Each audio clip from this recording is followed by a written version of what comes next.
In today's tutorial, I will walk you through how to onboard the Customer Intelligence product recommendation engine on your Shopify store.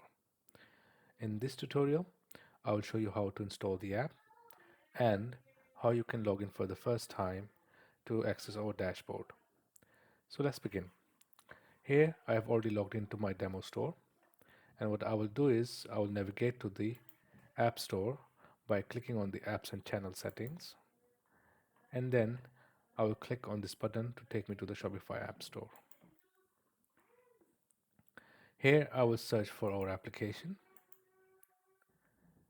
and then I will navigate to our application marketing page where you can see the button to install the app.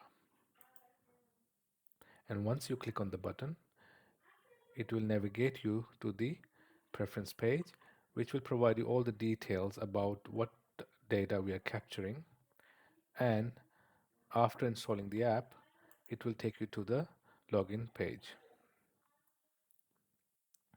So this is mainly the sign up page where you can provide all the details and register with our application. So let me start with just giving some first name. I will just add a test email address.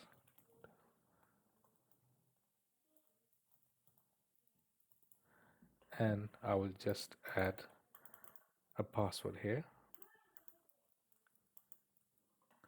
And then I will click register. And once you register, you will be redirected to our dashboard page. And on this page, you can see all your active dashboards. So now I can just click on view dashboard and it will navigate me to the actual dashboard for our application. I hope you find this tutorial useful. We appreciate your support, and hopefully I will see you in the next video. Have a great day.